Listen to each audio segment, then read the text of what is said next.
In this video, I'll be teaching you how to make tornillos, which is a Puerto Rican pastry that basically looks like a screw. That is why they are called tornillos. This is what the finished product will look like, and if you follow this video carefully, you can also make it look like this. Alright, you will need some Bavarian cream. You can either make your own if you have a recipe, or purchase one from Amazon for about 10 bucks. You will need puff pastry sheets, which you can probably find at your local grocery store, baking spray, all-purpose flour, powdered sugar, which I have here in this container, baking tubes, which I also found from Amazon. I have 8 of them, and you need a little egg wash. You will see what we use that for later. All right, so you want to prepare your surface. I usually have this pan that I cover in flour in order to prevent the pastry sheets from sticking to it. I then lay out the pastry sheets as you see here.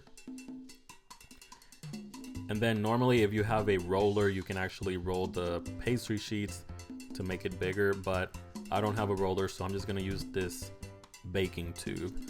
Next, you wanna take either a pizza cutter or a knife and kinda cut as you see here. Now, I'm going to foresee the future and tell you, make it thicker than what you actually see here, because otherwise it's not going to come out very nice. Basically, the goal is for you to have these long strips, but again, you want to make them wider than what I actually cut them. Now you want to prepare whatever you're going to be using in the oven to place them in. Now you want to take your baking tube, and I also cover it in baking spray so the pastry sheets doesn't stick to it. And now you just want to basically copy what I do here. You start at the top and you kind of roll it down the baking tube. Make sure that it kind of overlaps the previous slip just a little bit, so you can kind of create that form of a screw. I apologize for not showing this part, but it's pretty easy. Just kind of roll it all the way down. I'll show you what it should look like in a few seconds.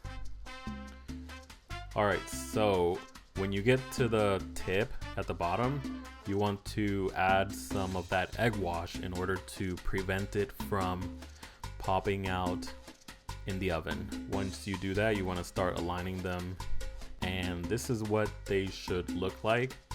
I decided to add more egg wash just for the sake of it. Again, just make sure you cut them wider than I actually did, and that you use that egg wash in order to make it stick so it doesn't come apart in the oven. All right, now you want to place these in the oven, and as I have here, every oven is different.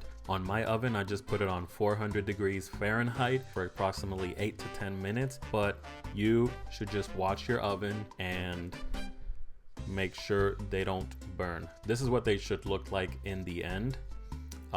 You can make it a little more crispier if you want, but that's completely your decision. This is the way I like them, so to me they look pretty good. Now you basically want to separate it from the tube. Sometimes it's a little difficult. Basically just let them cool down. Again, I apologize I didn't show this process. It basically took me a while, but I pretty much got it. If you're having trouble, just take a toothpick to kind of separate the pastry sheets from the baking tube. All right, now you want to go ahead and take your Bavarian cream. I usually just cut like that because I don't have those fancy cake decoration kits. But anyways, that's what I do. And then I just start adding it inside the pastry. And that's what it should look like. After that, you want to take your powdered sugar and just spray it on top. This is completely up to you, depending if you like a lot of sugar or less sugar. All right, so in the end, this is what it should look like. Very nice and delicious looking. You have the Bavarian cream on the inside, the powdered sugar on top, and that's about it.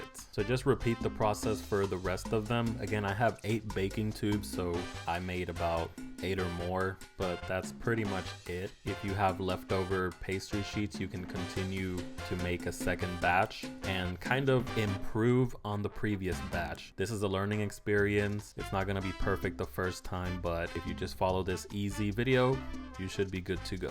Thank you for watching this video. I hope you enjoyed these tornillos, and leave a comment if you did.